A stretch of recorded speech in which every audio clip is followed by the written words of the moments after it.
Karibu sana, welcome. Thank you. Thank you, Mutuma. And thank you all who contribute to organize this conference, this event, which I find very, very, very exciting. I do truly believe in comparative research.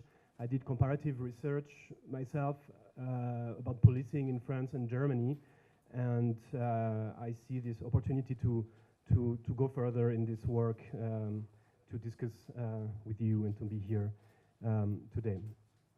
So my presentation today deals with the relationship between police and national, ethnic, and racial minorities in the French context.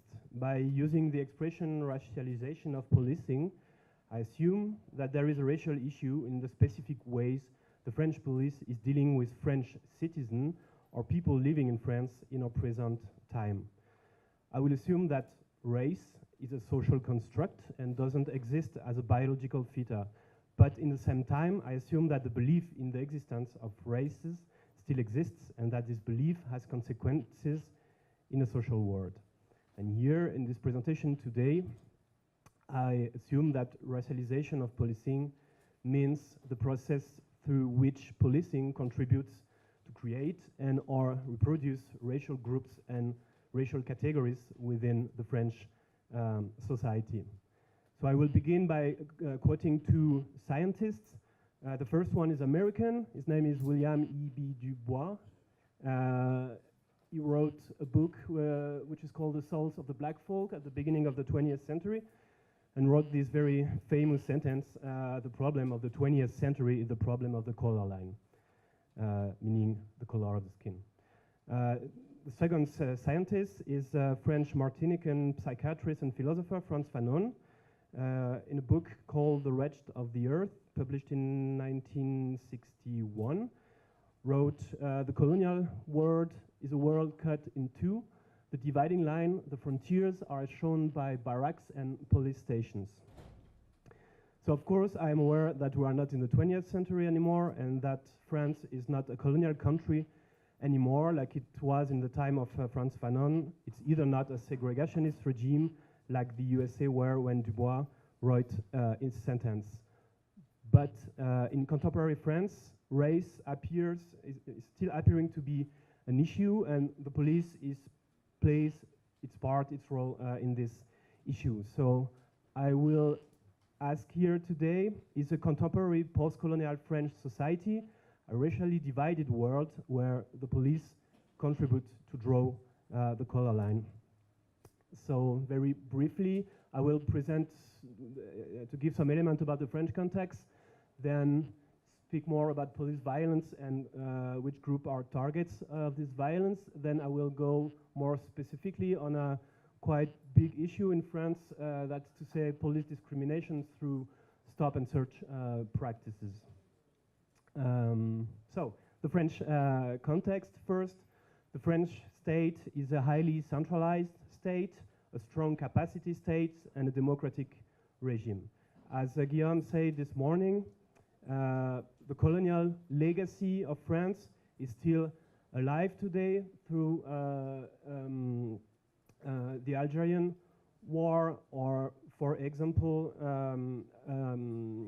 hundreds of Algerians were killed in Paris by the police during a demonstration in '61, through ID checks and through several deaths of French men with migration, post-colonial migration background, from a guy named Malik Oussekine, who was killed by the gendarme in 1986, to Adama Traoré, a French person with Malian origin, who was killed by the police a year ago.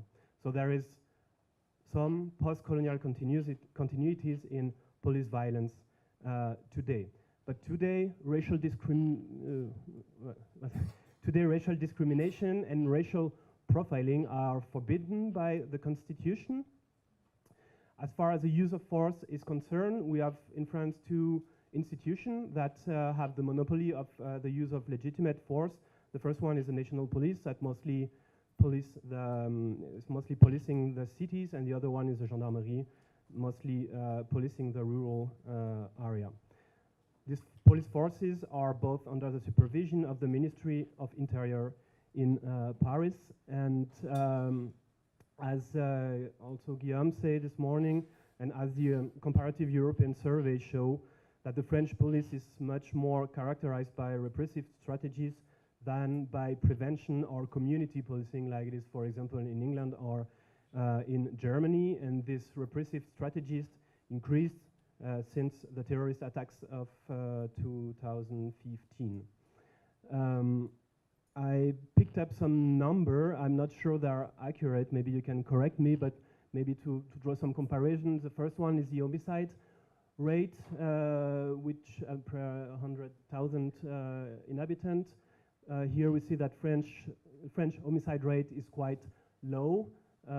It's way beyond USA, Kenya, or Brazil, which is the higher homicide rate in the world. Then I took the number of police officers for 100,000 inhabitants.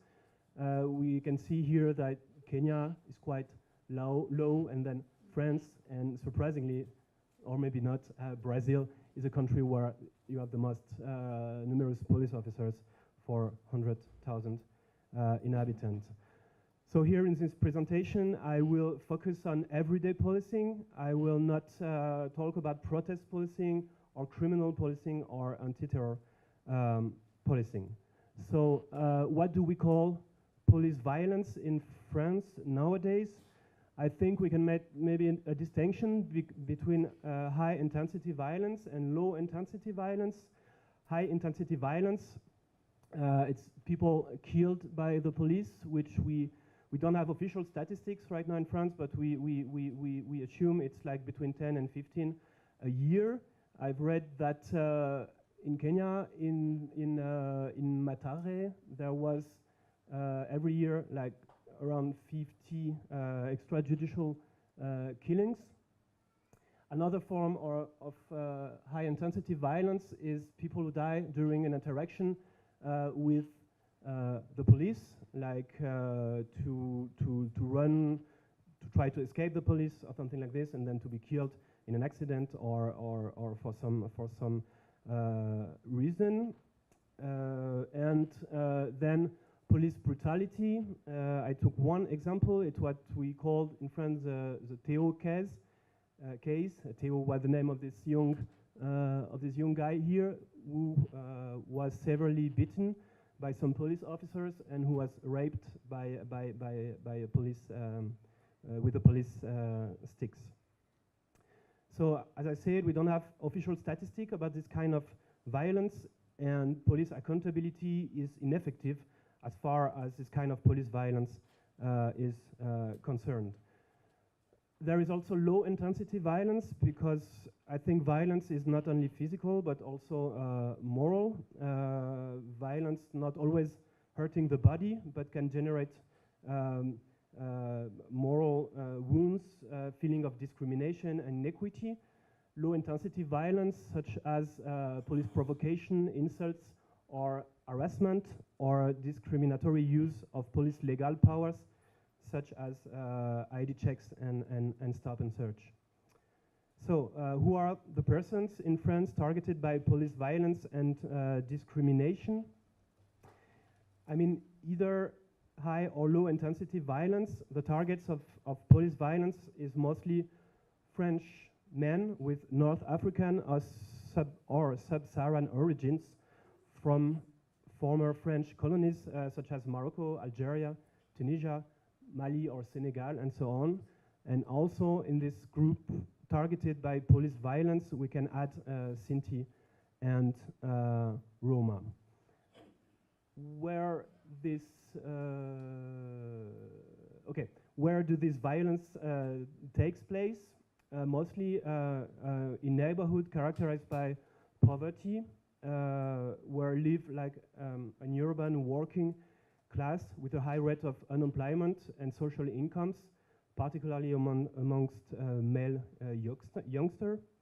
In this underprivileged neighborhood live a high proportion of inhabitants with a migration background, like I say, mostly post-colonial countries, and the policing of this poor urban area are much more characterized by repressive strategies as city centers or privileged neighborhoods.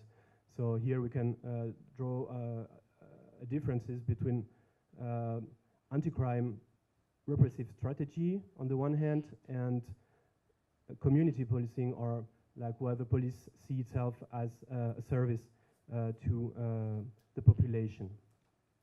So at the mid-conclusion, we can say that groups targeted are mostly French citizens, descendants of post-colonial migrants, and that white people in France seem to be protected from police violence, and so that there is, at the same time, a racial and a social fate being confronted, being victims of police violence.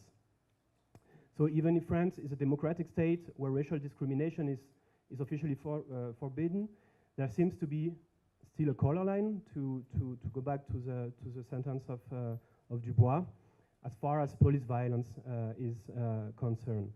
So now I will ask how is that possible, and I will try to show that in France nowadays the core problem is probably more linked with institutional racial discrimination or institutional racism in the police, much more than individual form of racism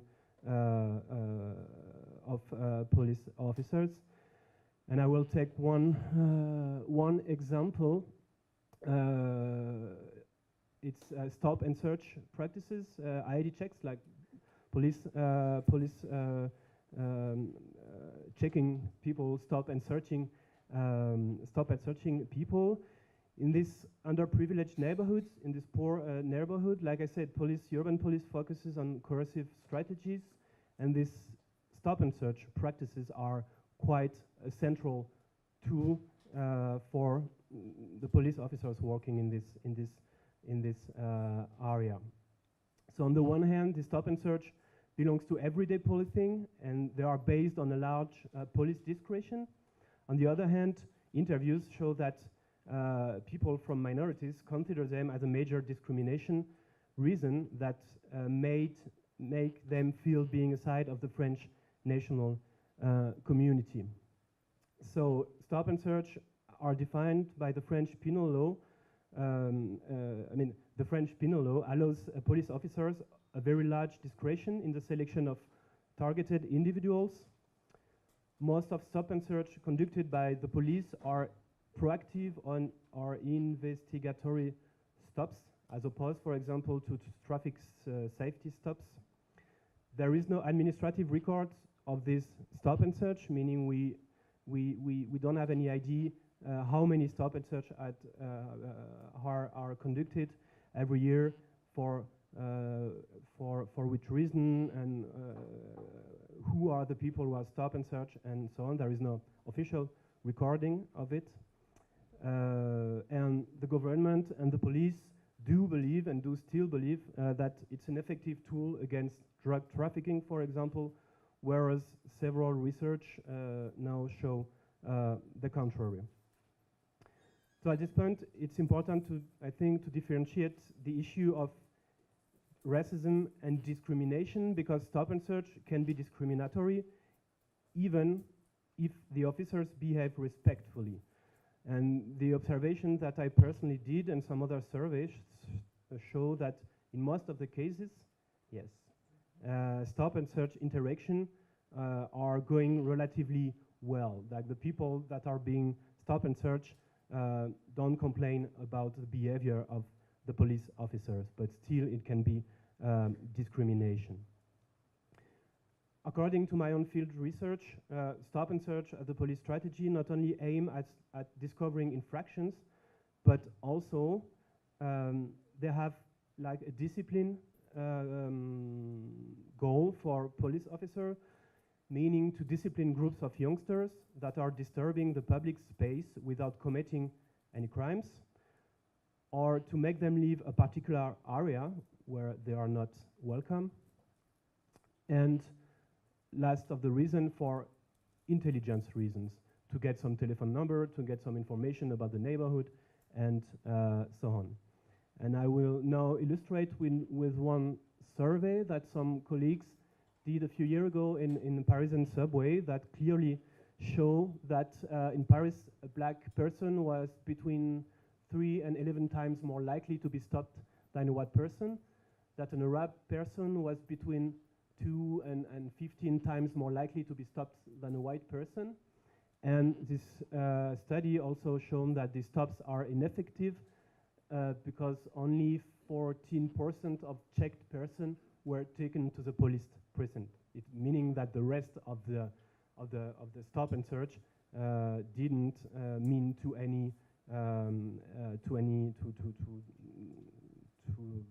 not to the discovery of an infraction. So according to this, and more important thing, I focused here on the racial dimension, but what the study about stop and search show is that there is a racial profiling, but there is also a gender profiling, because most of the persons stop and search are boys or male. Like there is only very few girls or women that are stop and search by the French police, and that it's also linked with the social profiling because poor or disadvantaged youngsters are more likely to be checked by the French police. So I think concerning this issue of discrimination through stop and search in French, it matches the definition of ethnic profiling, as the ECRI once said. Ethnic profiling meaning the use by the police with no objective and reasonable justification of grounds such as race, color, language, religion, nationality, or ethnic origin in control, surveillance, or investigative activities. So to conclude, I would like to go back to the beginning and say that yes, if France is a pacified and democratic country where the police has to conform to a certain number of legal rules, where corruption is low, these findings show that democratization and pacification are unequal processes according to social and racial groups. As I said before, police violence mainly target young men living in poor urban area with a migration background, meaning high or low intensity police violence are racialized. So to get killed, injured, or discriminated by the police in contemporary France is in the same time a social and a racial fate. And the outcome of policing is intersectional, because the problem can only be fully understood if we articulate social, racial, gender, spatial, and generational dimensions. And meaning that for a part of the French population, the police is seen as an unfair and prone to violence institution, and thus they tend to see police officers as a threat. And in the same time, in these neighborhoods, the need for an effective policing is not satisfied. And for all these reasons, contemporary racially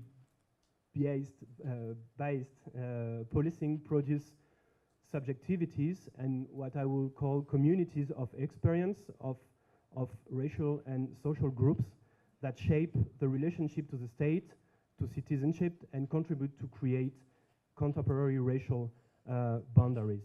And I would like to end with a quote from a Canadian sociologist who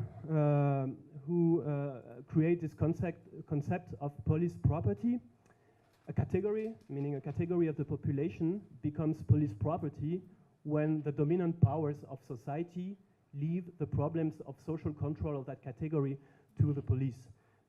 Police property is a social group that to which the police have a very large discretionality to handle. I'm sorry, my English is a bit but maybe with this idea of police property, we can make a link between what's happening in Kenya, what's happening in France, because these police property groups are quite similar. Like they are in the social scale, like in the lower scale of the lower place of the social hierarchy, there are mostly young men. In the case of Kenya, if I understood well, they are ethnicized as well. There are some like ethnic issues. In the case of the French K, there are some racial issues. So maybe it's an idea we can work with. Thank you very much. And from France, we now go to Kenya, and Wangui is going to speak to the work she's been doing in Mathare. So Wangui, you have 15 minutes. One moment. So thank you, everyone. I feel like I've talked a lot today, but please bear with me for maybe 10 more minutes or so. My task in this panel, and I'm very happy I'm coming after Jérémie, because what I will argue really takes from not people's lived experiences, but also can be reflected in the quote that I think his name is John Lee said. But before I start, I wanted to do something a little bit different and share a music video by an artist who's here, Charles, from Skeme Music and also Mathare Empire, who work together, and a song based on the experiences of young people with the police in Mathare. We'll also see him performing tomorrow at our event in Mathare, but I thought it would be good to have a different take, instead of my talking head, but a different take to this experience. So maybe we can watch this song. Thank you. How is the sound? Alafu mnaendeleaje nyote huko mama? Mama freshi. Hata ndo bakisha hivi kiasi aende azae. Ndio tunangoja jo inshallah. Kweli jo, unajua ni baraka tu ina come through. Kweli. Bebu jamalizwa bado. Sasa nimemalizia. Mniletea? Shukuru. Poa. Sasa unakaa poa, sasa unakaa fine. Hata sasa tuna match. Sasa hiyo tutaona jioni. Sawa basi. Bye. Jamaa janijenga jo. Chokes. Alafu jo usinijenge. Aya. Sote tuonane jioni brother. Aya hivyo. Jioni jo. Haina mambo jo. Inshallah vipi? Tagongana. Hapo sutur. Yeah. Psych. Skeme music jamani, Skeme music jamani. Qoqo. Yeah. Nipe set. Yeah.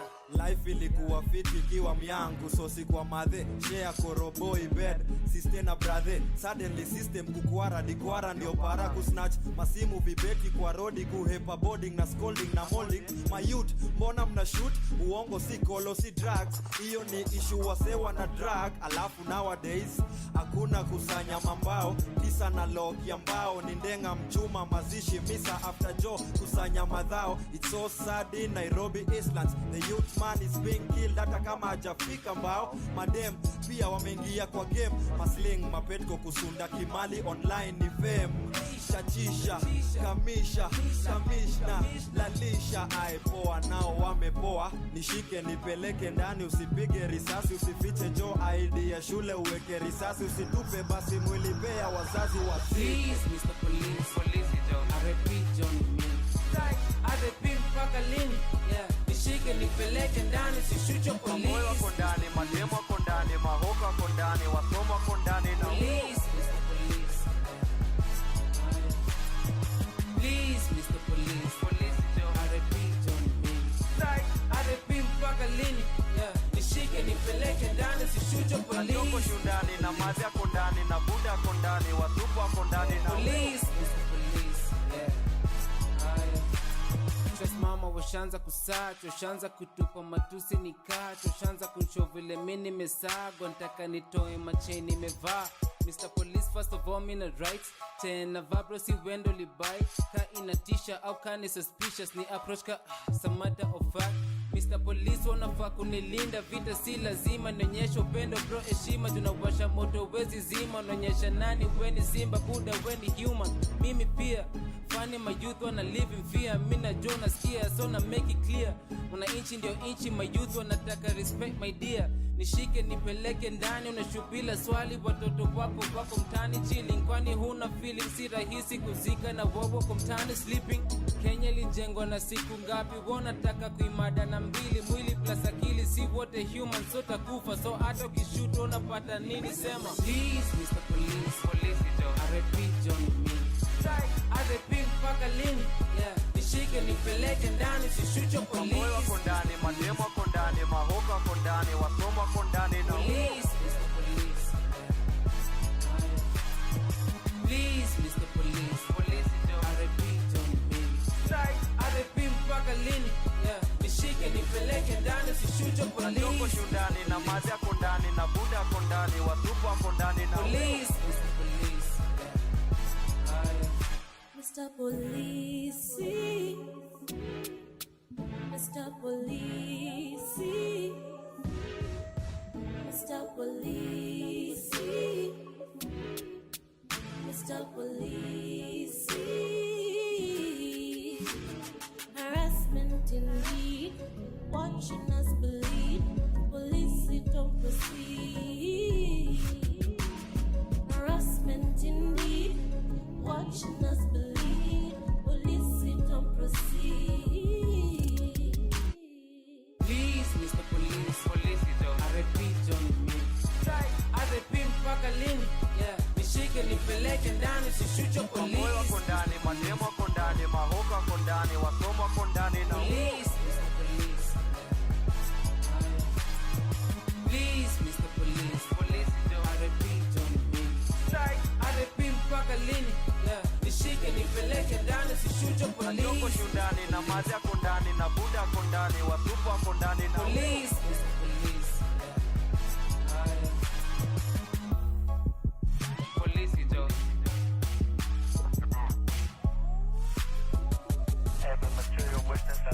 Mamoyo wako ndani, mademo wako ndani, mahoka wako ndani, wasomo wako ndani na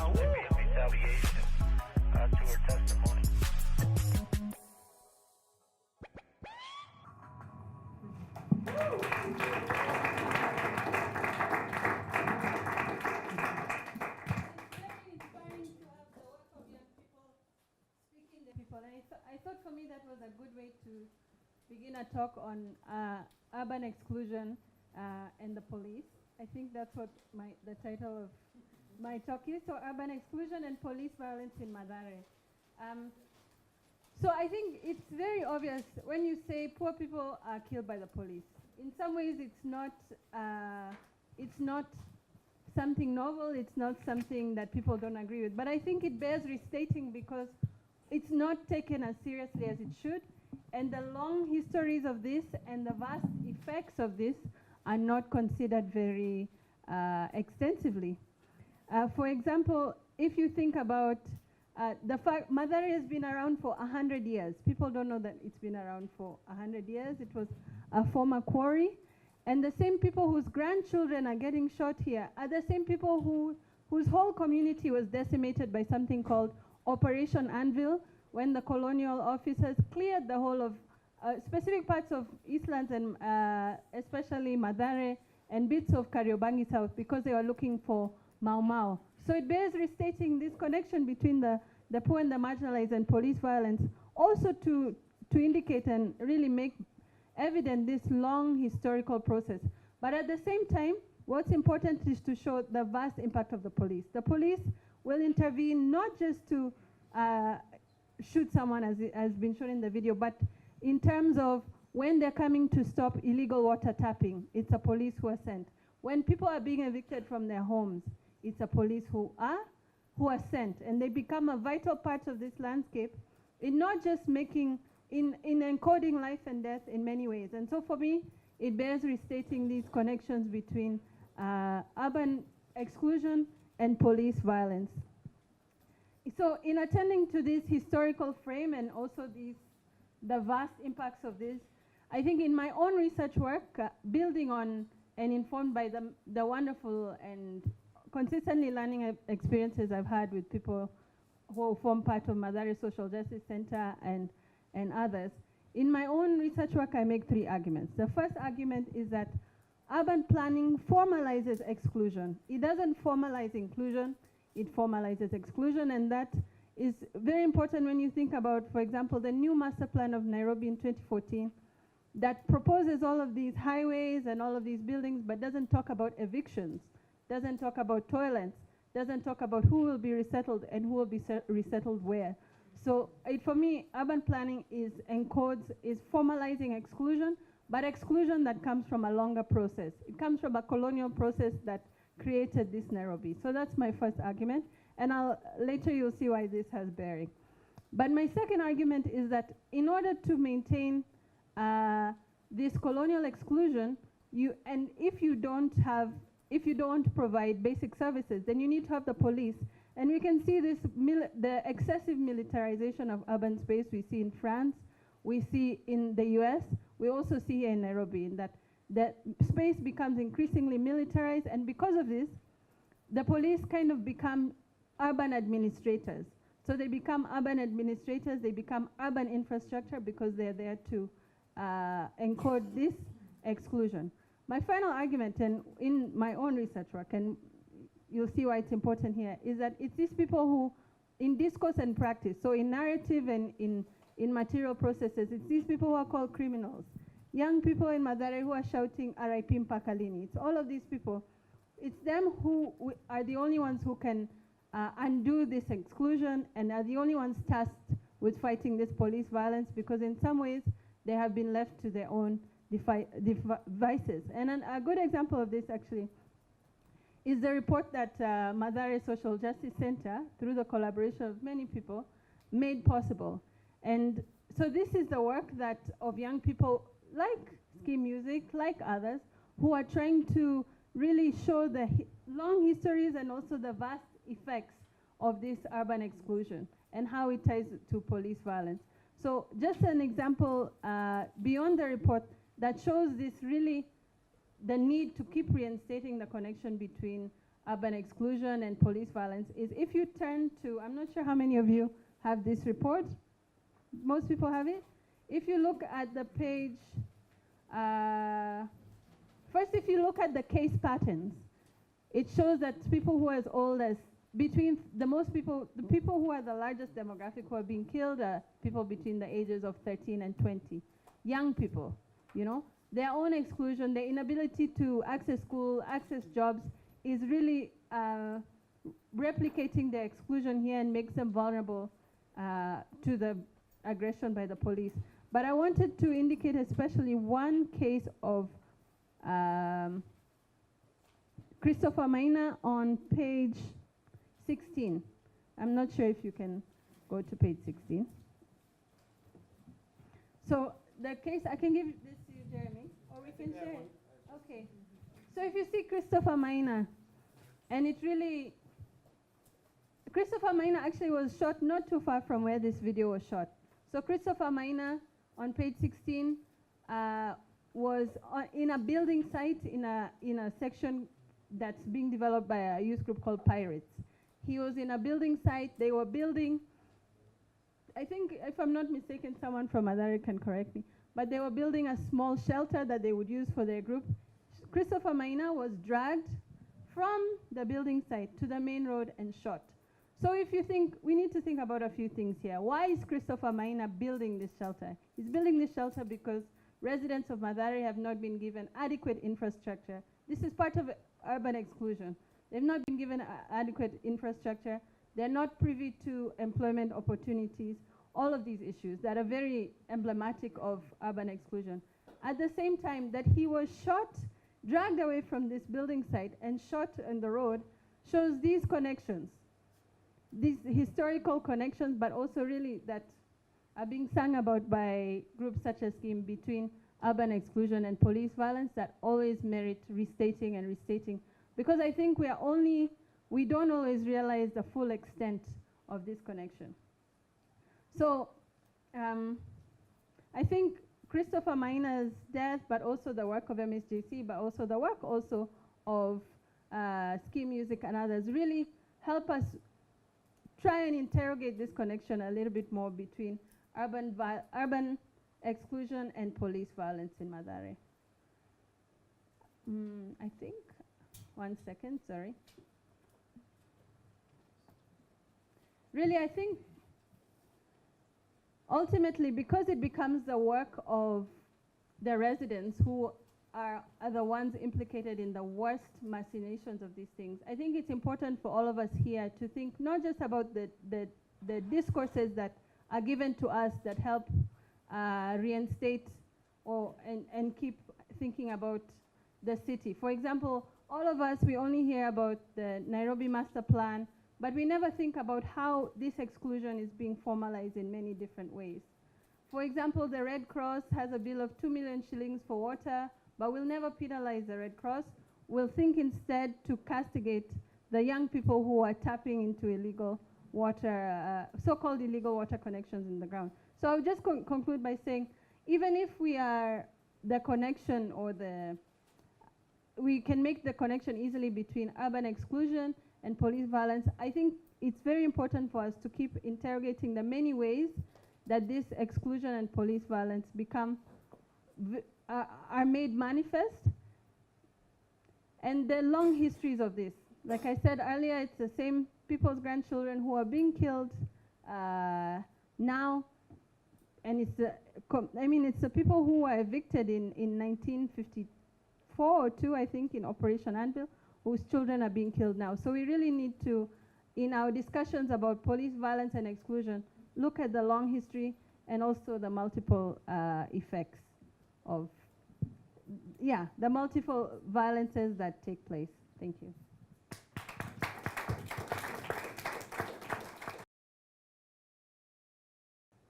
Thank you. So it's we men, not women. We men, just to emphasize, we're talking about men. Often when I'm asked, because I do, of course, research from a gender perspective, and many people expect me then to talk about men.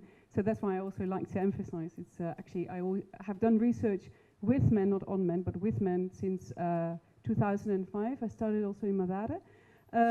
I'll keep this booklet because I want to emphasize something later on. But the title of my presentation is called "We Men Live in a War Zone," and I hope to build on your presentation, also reiterating that we need to pay attention to the lived experience of these young men living in these sort of carceral geographies that are products of the master plan. So I'm looking at briefly police killings, manhood and mobility in Kenya. Focus and background. So I focus on the victims of police violence, but I do not focus on the police, the people who got killed, but actually the young men who are afraid to be killed and the impacts that will have, who have lost their friends. And of course, it has already been touched upon, so I hope to also build on that. So of course, they're a minority in terms of power, but they're a majority. If we talk about Nairobi, of course, they're a majority in terms of population in the city. About 2/3 of Nairobi population live in ghettos. That's urban settlements. That's so-called, what is in dominant terms called informal settlements, but people are not informal. So either urban settlements or local terms apply, such as ghettos or mtaa. So if that's 2/3, let's say that's about 2-3 million. It's very hard to be specific, but that's already quite a large number. And then if we talk about young people, that's around 75-80%. Of course, again, statistics are hard to come by. But if now we say around 50 or 52% are women and 50% or 48% are men, then of course we talk about a massive part of the population in Nairobi. So that's of course trying to sort of nuance that whole idea, as you also asked us to do, the whole idea of minority. We're talking about minority in power, but not in number. And then also the scale of killings then becomes mind-blowing. Of course, I'm talking mostly about young men. I've done research mostly with young men, also with women, but I'm not going to talk about women today.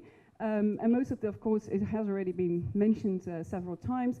They're cast as terrorists, thugs, looters, etc. Of course, distinctions between these categories are blurry at best, and it really merits repeating.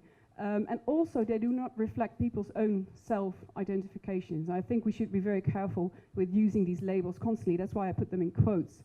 And then this presentation is based on research in Nairobi, but I'm also doing research in Mombasa, but it's just a year old, so we're just, sort of going through this pile of data. So This is based on research in Mathare since 2010, Kiamaiko, Majengo, and some other areas.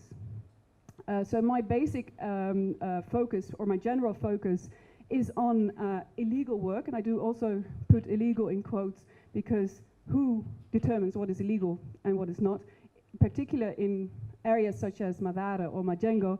Of course, the police is considered far more illegal than perhaps people who sell illegal alcohol, so-called illegal alcohol, changa. The same with extremism. In the eye of who is what considered extremism.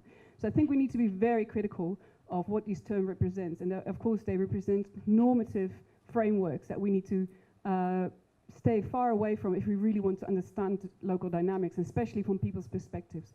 So when I use terms as crime or extremism, I urge us to be very careful with that. So, but my main concern is actually economic uncertainty, and then from a perspective of young men.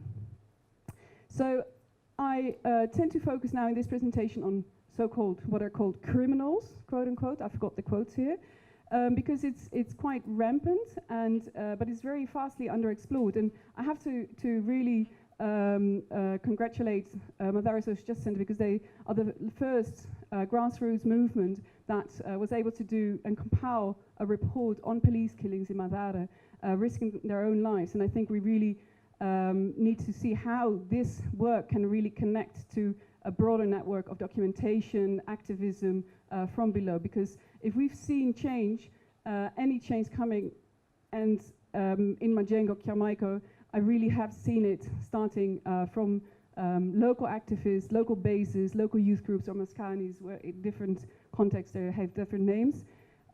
So I think this is a remarkable event, and I think we really should really encourage this kind of work and support it, because this is done with risk of their own lives. The other thing that I wanted to say, you were talking about the case of Mina.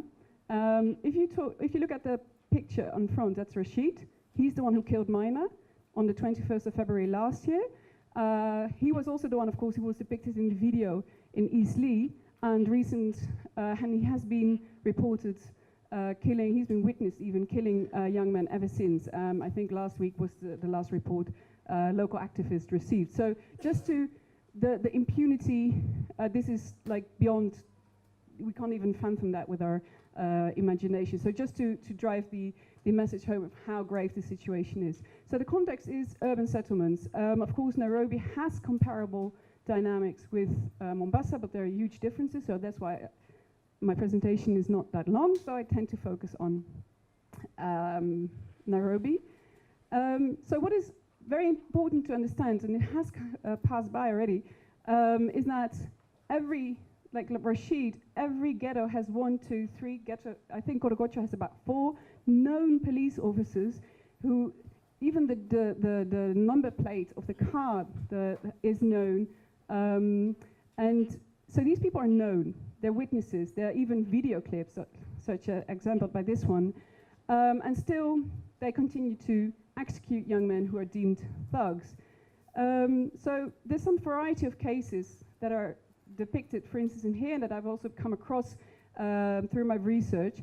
And one would be called the mistaken identity. This is a very emic term. It's a common term people use for instance, Mina's case was called a mistaken identity. People use that term to say that he was not known within Mathare, within the community, as a criminal. And a criminal, from a local perspective, would be someone who would be engaged in maybe stealing, inside, outside, and that might also differ if that's considered crime per person who you would speak to.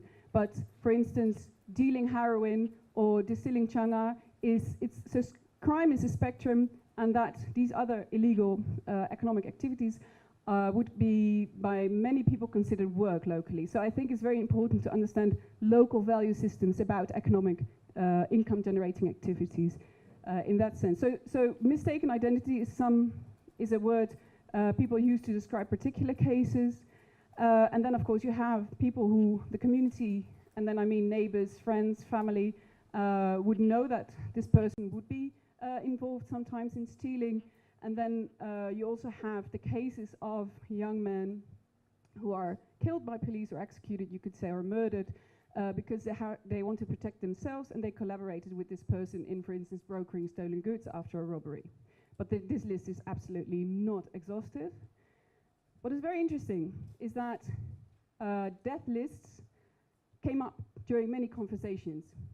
Not maybe that this term particularly, although since, and it has already been mentioned, the different HESSES, the Facebook pages, the term death list has become more rampant, and also the news reports on, for instance, the Philippines, when the term death list was sort of introduced, that term also came up.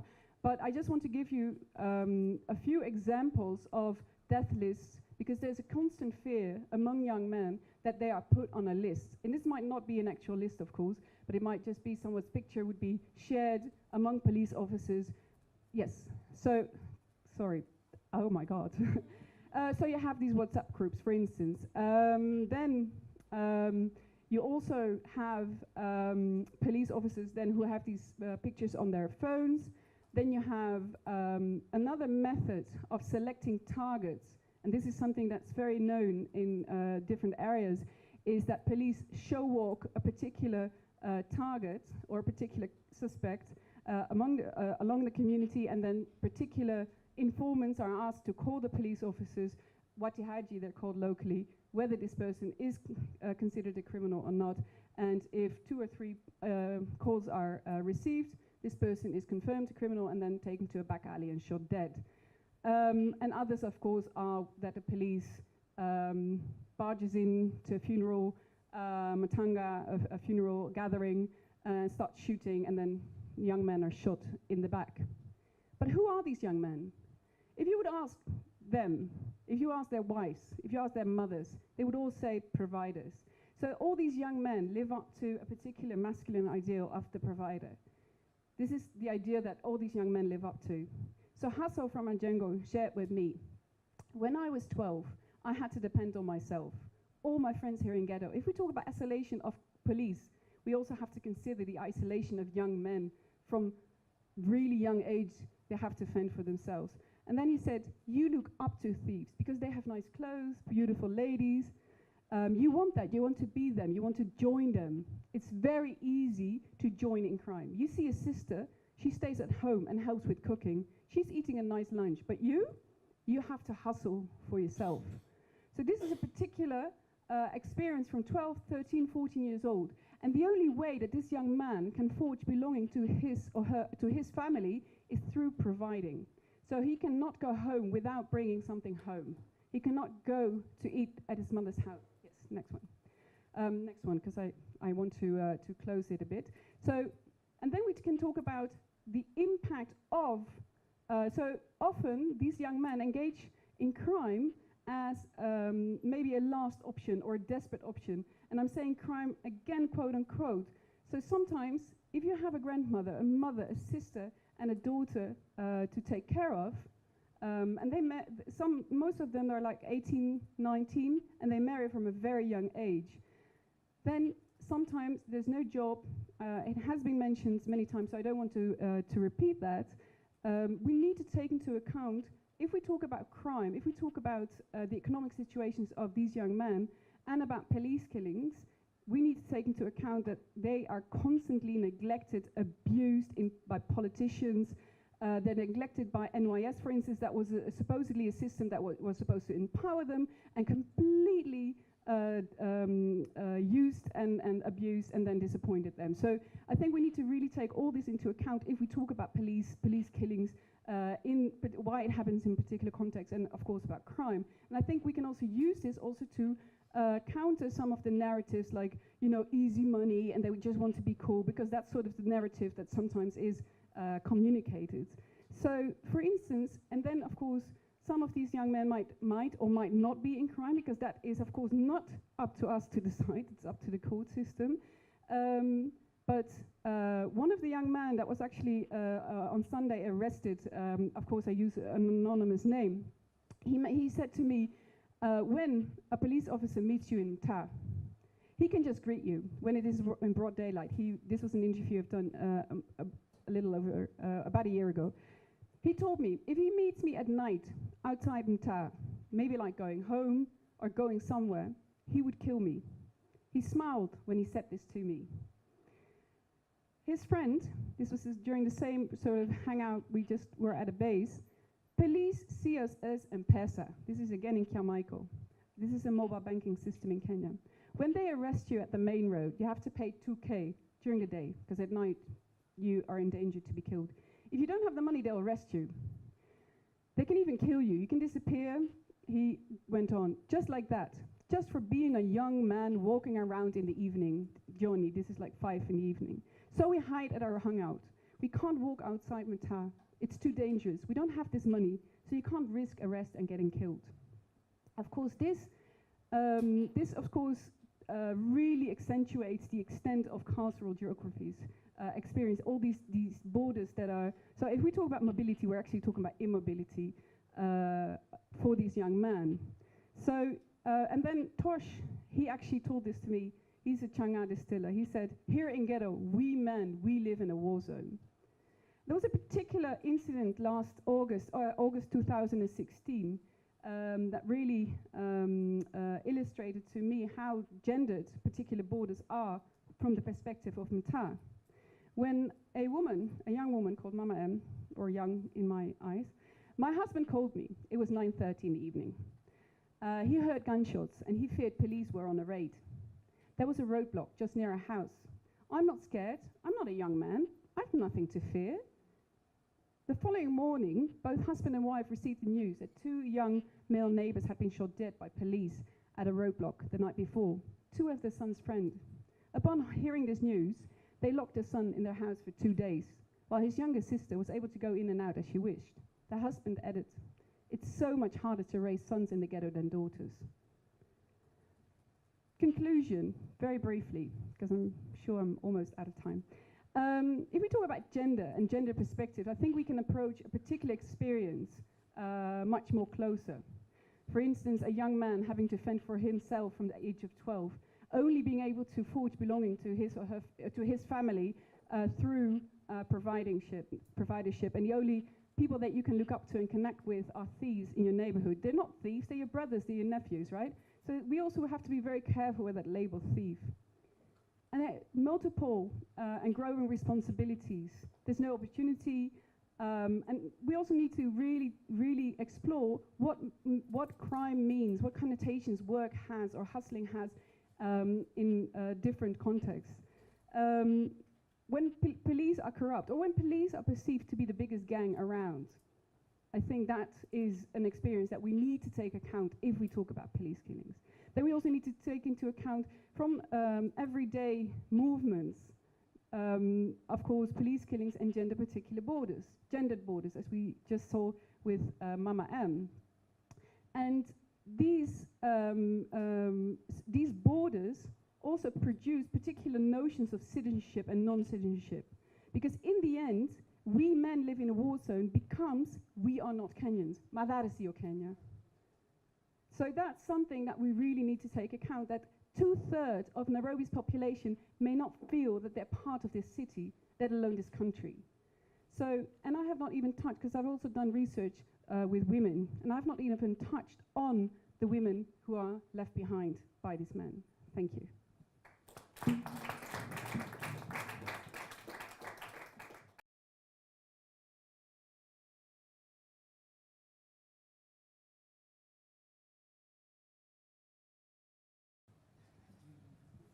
Okay, thank you. As you have heard, I'm Joseph Omondi, Executive Director of Midrift Human Rights Network based in Nakuru. We are working in Nakuru County and Baringo County. Just opening remarks. When I hear about Mathare, I hear about Kibea. I have to tell you, tuko pamoja. Tuko pamoja in the context that Nakuru being the fastest growing town in the Republic, we have a lot of challenges, and you addressed a very important issue. Urban planning sometimes formalizes exclusion. And if you go to Nakuru, we have specific slums like Bondeni, the first set up for the natives. Because when the colonialists came to Nakuru, they went to settle in a place called Milimani. And then the natives went to live in Bondeni. So it's still a slum area. And there are a lot of challenges there. You also have Kaptembwa and Ronda. They are slum areas. We have a place called Kivumbini. It's a slum area. And everything that you guys have talked here about issues of class policing. There's a different way the police do their policing in slum areas as compared to more affluent areas like Milimani in Nakuru. For example, yesterday, I was to come here yesterday. I could not make it. A journalist working with a local radio station called Radio Amani made a story, aired that story, where an officer commanding a police station in Bondeni took somebody in, tortured somebody, then that guy went to radio and aired that. Then that same OCS went to look for this guy in Bondeni because this guy lives in Bondeni. Then he told this journalist, we are going to act a movie with you. And in that movie, there will be a lot of shootings. Let us see who survives. Then he went away. So I told journalists this is a serious issue. You should go and report this. So we spent the whole day in Bondeni. The guy refused to record that particular incident in the OB. We went to the OCPD. OCPD took us again to Bondeni. Have to report it to Bondeni. So it took us a while before the guy agreed to record that. Because I told them, what is important here is the OB. Because we can use it to seek for justice with other platforms. And I have to thank, is IPOA lady still here? Yeah, we have worked closely with IPOA. Even in our programs, we invited them. So that we have 2 successful cases that we have managed to action has been taken against certain police officers. So yes, there's class policing in this country, where if you are rich, it's good policing. If you are poor, sorry. There's also this issue that brutal force is the only remedy for insecurity. That's an attitude from the police, and particularly in slum areas. There's lack of political will to embrace police reforms. Mutuma said something important here in the morning. Police lack policy independence. They only have operational independence. And that is very, very clear. And as a country, we know, at the executive level, these 2 gentlemen were not for the Constitution. Enough said. Now, there's lack of safety and security for political minorities. For example, if you live in Nakuru, it's assumed it's a Jubilee zone. So any voices against Jubilee, you are a political minority and you can be dealt with by the police or the supporters of Jubilee, and no action will be taken. So it's a problem. The other issue is we have relied so much on the legal framework about police reforms, and it was emphasized in the morning, but there's no issue about the mindset change, the attitude, the normalized culture of violence. And this comes across both from the citizenry and the police. Because people in Milimani, Nakuru feel okay if there's police brutality in Bondeni, because they say Bondeni has criminals, are disturbing us, they are thieves. So it's okay if it happens in Bondeni. It's okay if it happens in Kivumbini. It's okay if it's happening in Ronda. So there's a problem there. There's low level of expectation of what is adequate policing. And this is a challenge to the citizenry. So let me go back to my slides. Continue. We work in these thematic areas: human rights advocacy, policing and police reforms, good governance, peace building and conflict management, particularly in Baringo. Continue. These are current projects that we are doing, improving community safety and security. We partner with DFID through COFA International. We also deal with urban violence prevention project for Nakuru and Naivasha municipalities, partnering with Dignity Danish Institute Against Torture. Continue. We have developed a booklet. There are 2 booklets here. 101 things you wanted to know about the police. It's in 2 sections. 1, we are talking about the police. 2, we are talking about the citizenry. So it's a balance about the rights and obligations and the duties of each. So there's one in English and there's one in Swahili. We are also using these particular guidelines from the IG's office. It was a struggle for us to get these documents, and you see it was 2016. So we said we are going to sponsor the production of these particular booklets. This is about community policing, the IG guidelines, and also community policing forums and committees, and customer service charter. So we are using them in our forums. 1, to inform dialogue, because at the end of the day, we must talk as a country. Also to build citizen police trust. Continue. This is a form of a dialogue forum in a place called Kaptemba. In these particular forums, we normally invite IPOA guys. We invite senior police officers to come within a police station, the community, community policing committees particularly, and we also invite the press. What happens in such forums? There are 2 things. There's feedback, because there will be minutes that will be written, minutes that will remain with the OCS, minutes that will remain with the committee, because there's accountability forum, it's like acts as accountability forum, both from the citizenry and also the police. And if a case is mentioned in this forum, next time we sit, we want a feedback. What happened? So such forums has really helped us at least to address issues of, you remember Nakuru, since 1991, we have never had peace, particularly in an election year. But this time around, at least there was a semblance of peace. This is another dialogue forum. The guy speaking there is the DCIO. So he also has to give us the statistics and actions that has been taken. And the next guy is the OCPD. Now he has been promoted, has come here to in Nairobi, I don't know. So that's also an issue. Continue. Our key achievement in policing, citizen taking ownership of policing, case of Kaptembo fencing. What happened here is, the OCS Kaptembo is a lady, and she has really tried. I have to say, maybe we need to rethink about this senior level police should be ladies. She has done a lot in that slum area. So the community really embraced what she has done, and we asked the community, what can you do, at least to encourage this lady? Then they told us there's no fence around the police station.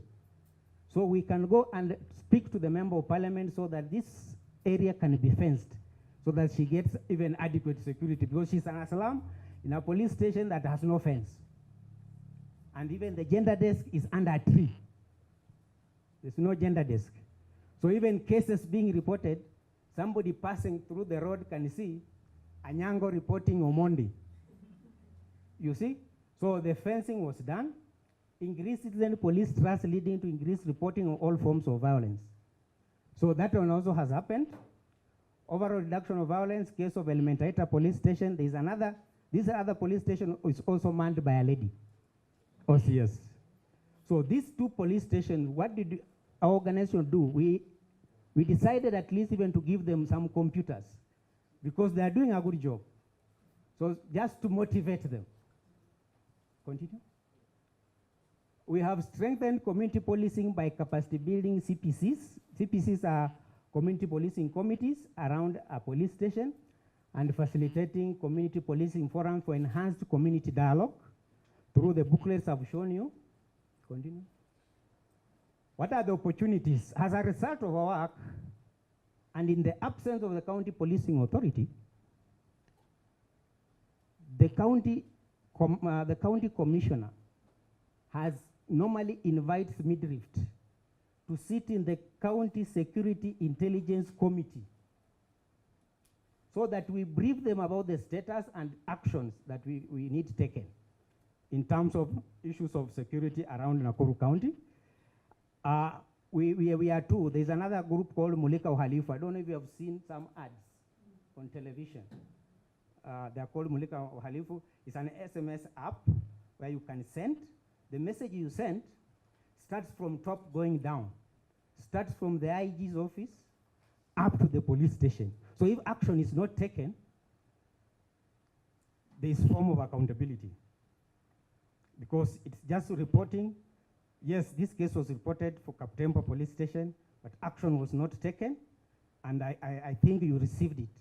So it acts as an accountability forum. So it's called Mulika Uhalifu. Maybe I'll be sharing with you guys in Mathare tomorrow. I will not finish there. CPCs and CPS provides an opportunity for citizens to dialogue with police, address trust issues, and create basic conditions for collective action. Presence of and knowledge of on IPOA helps hold the police accountable. I've told you we work closely with IPOA. According to Midrift, this is the gospel according to Midrift, we have no problem with IPOA. We are working closely with them, and we continue working with them because we also having some radio programs coming soon, and we are going to invite them to, I'm being informed also we are going to devolve to Nakuru, I'm not sure, so that we can work closely with you. Endelea. Many police officers in our intervention areas are reforming. I know this can be controversial in the context of Nairobi, but in our intervention areas, we have seen police, there's an attitude change of how they need to operate, because they know that if they don't cooperate, there are sanctions. Because we have made sure the county police commander is very, very close. We have mainstreamed him inside the program. So he's part of us. So anything happening, we report to him. We have said about anonymous reporting through Mulika Uhalifu, which is that code. Continue. Challenges. Citizens lack knowledge on their rights and responsibilities in policing. And this is a very big challenge, because you find somebody, a police officer, has arrested somebody who is very, very innocent, but this guy feels it's an inconvenience, him going to the police station, recording the statement, and taking the process, the legal process that can make him free. So he wants to bribe. So that's a challenge. Many police officers haven't undergone refresher courses many years after the pass-out parade from their police academy. It's a challenge. And as Mutuma said in the morning, you know the grades that we take. The lower grades are the ones that we take in the police academy. So that is a very big issue. CPA, County Policing Authority, is not in place, hence limiting intersectoral collaborations in policing. It's a big issue, because there's an argument. The police are saying we cannot allow a civilian, a politician, who is the governor, to head the CPA. It's still a debate outside there. Some senior police officers at the county level are resistant to police reforms because it acts as an inconvenience to them because of corruption and everything.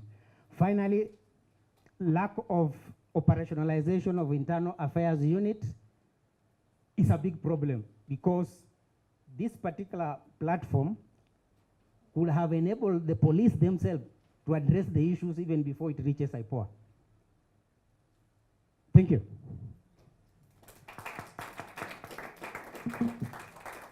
Thank you, Omondi. We are moving further up, and now we are going to Kisumu. And Betty Okero is going to share with us on police population relations in Kisumu. You have 15 minutes, Betty. Good afternoon, everybody. I want to start by thanking IFRA for the invitation, though I know exactly where that pressure came from. And I want to talk about something that's very complicated in Kisumu. I'm going to base my presentation on some of the examples and the way the reaction of both the national and the county government and how that shapes the relationship, if at all one can call it that. But I also want to start from the onset and say that the citizen and police relations are based on two major issues. The national debate, which is politicized, determines how action will determine the relationship of the citizens. And then, of course, you have, in times of peace, it's completely different. And that it is very difficult for us in Kisumu to be able to have a very long-term relationship because we never actually have people staying in their positions for a very long time. And so in terms of peace, whatever that means, one can say that community members are happy and they engage with the police. But in terms of conflict, we actually create a red line. And that red line is not going to be obliterated until one could say the conflict has abated. But I think perhaps the July, August, September, October has completely changed how we are going to be able to engage with the police as citizens and also as the security personnel. So let me start by talking about, when that stage is set. And usually it is set by a statement that comes from JACOM. And once JACOM has said, you then have politicians and political leaders coming in. And you start having threats being made, And it's always about agitation of something. We will go to the street if you don't. It's always ultimatum based. And that ultimatum is carried around to areas that are perceived to be JACOM's popularity or popular bases. Inevitably, it's always Nyanza. And it always narrows down to Kisumu. And we go down to Kondele. So the threats begin. We are in charge. We shall make it. We will not allow. You will not destroy. And then the politicians come in. We cannot allow people to run this country like this. Then the citizens come in. We must teach them a lesson. We cannot be held back. We cannot do this. So the threats come right from the national level. And in response, what you get is, we're waiting for you. You just come. You've never broken us before. It will never happen again. And then you have the optics, the visual display of the armory. So you've got APSs, APCs that are just arraigned. And then you have a statement about how we have enough tear gas, we have enough bullets. We have got water cannons, and it is displayed in the newspaper, in the TV, it's on WhatsApp. And what we are showing is, we are the force, we have it. And then you go through the transfers and the mobilization.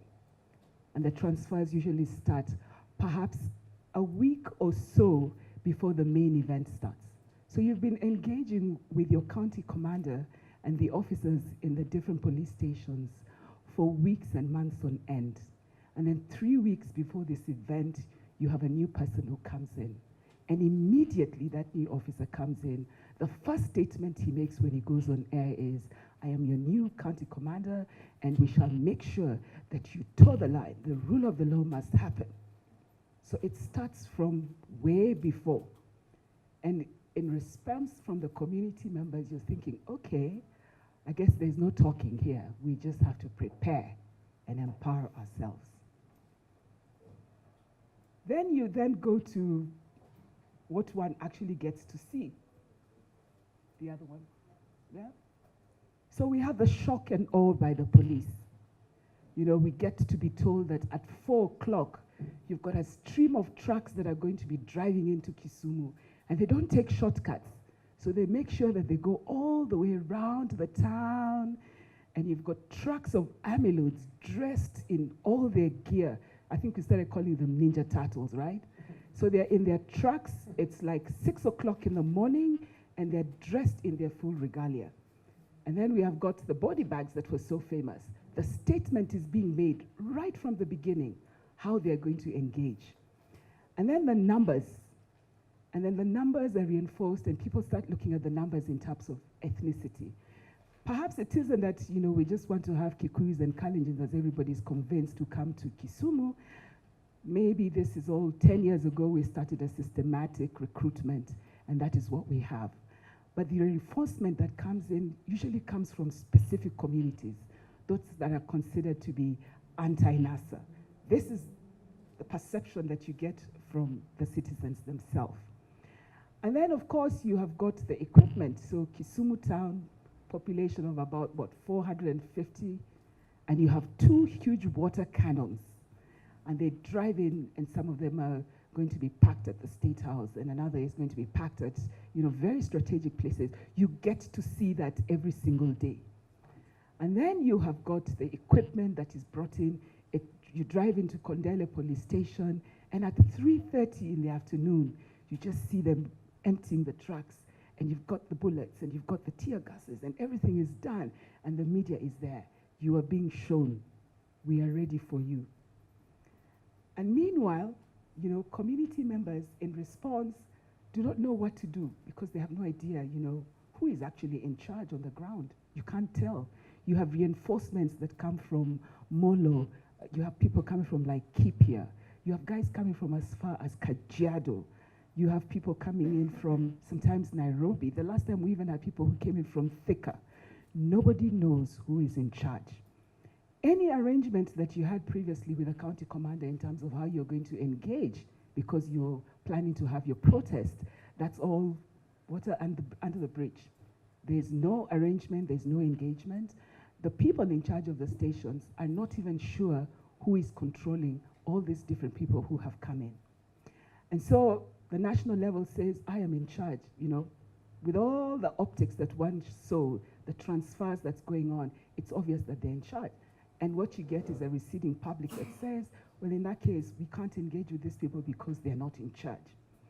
Then you have got the provincial administration structures who now take up. I heard you talking about the County Security Intelligence Committee. And the County Security Intelligence Committee is managed by the county commissioner. And yet, security is the responsibility of the county police commander. If you engage with both of them, you hear somebody saying, well, he can say whatever he wants to do, but he's not going to arrest anybody. Then you go to the county commander, I am in charge, and I will do whatever it is that I want to do. However, in the raids that took place, the county commissioner was in charge of some of the things that were going on. IPOA is having a problem because we are asking, why didn't you get the county commissioner? Because we know, for example, in Baby Pendo's case, it was the county commissioner, provincial administration, and supported by NYS. And they were mentioning where the names were. So you have this challenge of, so who's in charge? And who do you actually hold accountable? And because the people cannot keep up, nobody knows who you're going to engage with, they have decided they are forming their own parallel community security structures. And I tell you, they are good. They really are amazing. If anybody witnessed what took place on the 26th of October, when there was no elections in Kisumu, one must ask themselves, how is it possible that you can go to sleep and wake up in the morning and find that every available polling station that is a school is welded shut? Welded. That you can find a bridge welded from one end to the other. And you can find they have put concrete blocks. Or that you wake up and you have got Omo and oil on a road. That you manage to call all the principals and ask them, who told you that your school is a polling station? Was it gazetted anywhere? No. You just stay in your house. Nobody can explain what time that happened. And yet it only takes a level of organization that one wonders who was in charge. That you have tires that come in every 10 minutes. Somebody has paid for those things. So the level of organization, parallel, but very well organized in the whole county is something that one person has got to be asking themselves, what is going on? And yet, those structures are getting stronger and stronger because we have decided that we are now transferring our leadership to the politicians because they have resources.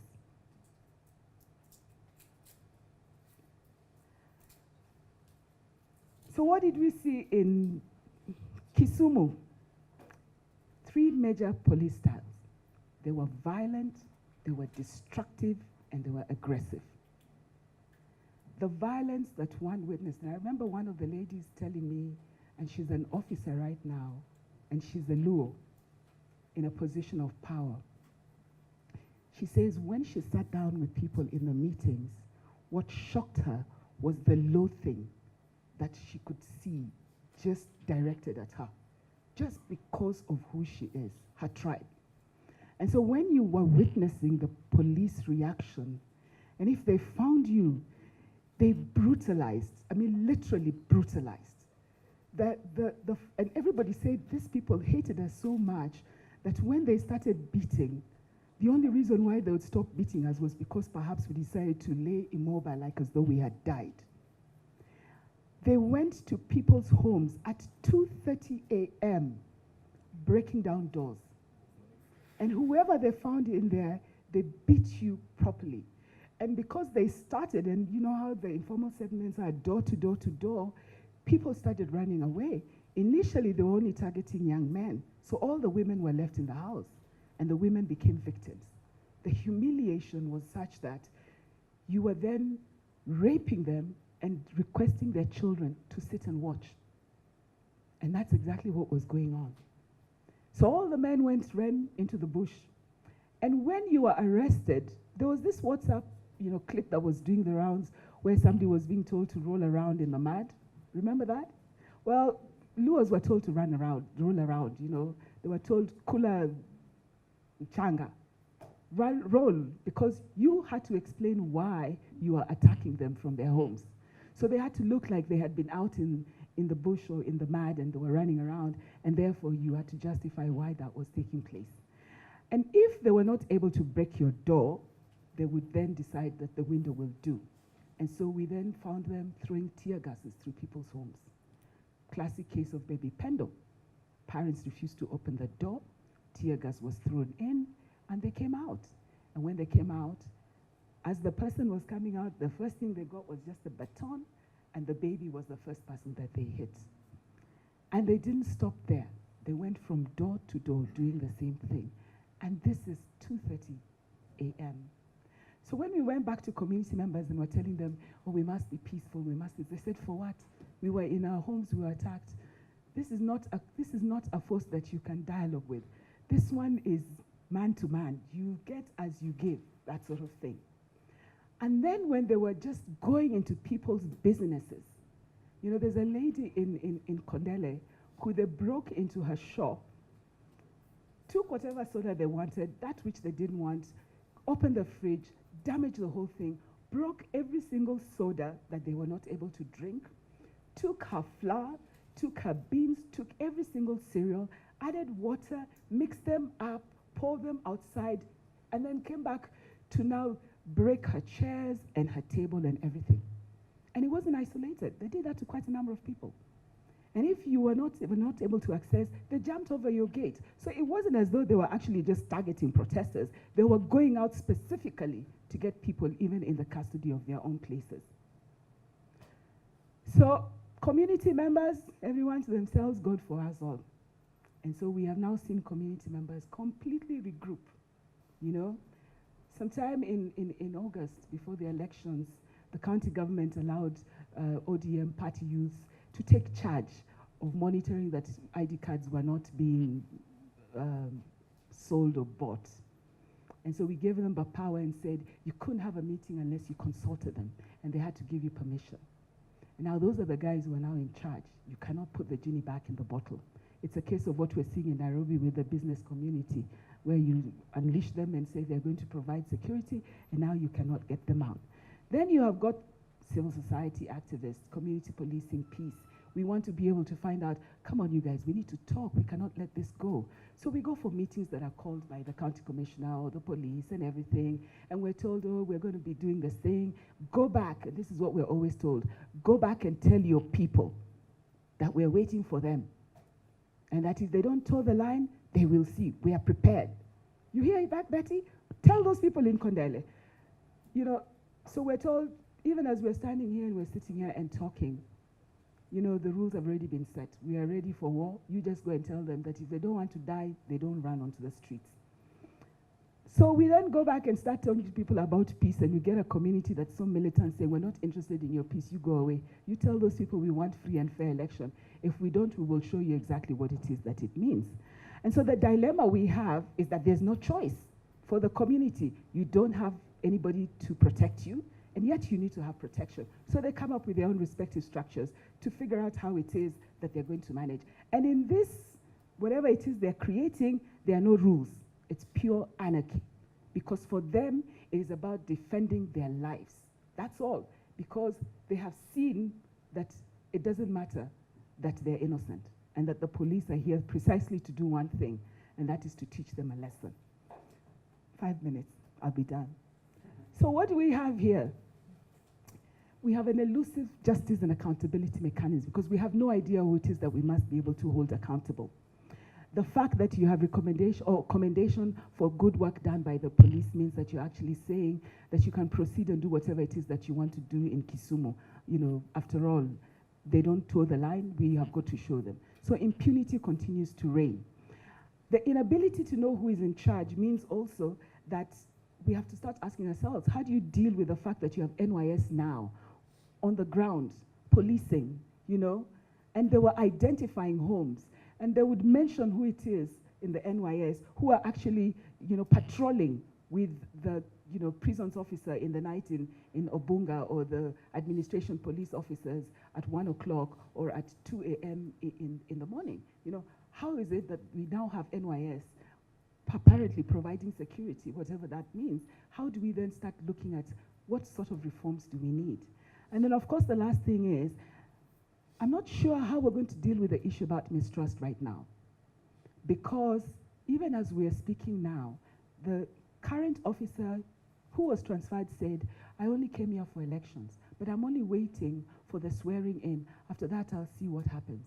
And then he also went back, you know, went further and said, you know, it was interesting that while I was here, some of my members in the Kikuyu came to ask me, why have you not protected our property? So even amongst the Kikuyu community, the assumption is that any officer who comes there is there specifically to support and protect them. So he asked, who told them I only came to look after them? You know, I'm supposed to be looking after every single person. So we need to figure out, how do you look at how we have politicized a whole community? And that politicization determines how we're carrying out our policing. Unless we deal with that, it's very difficult for us to start talking about trusting and working and permanent relationships. So perhaps now we go back. That's the last one, I think.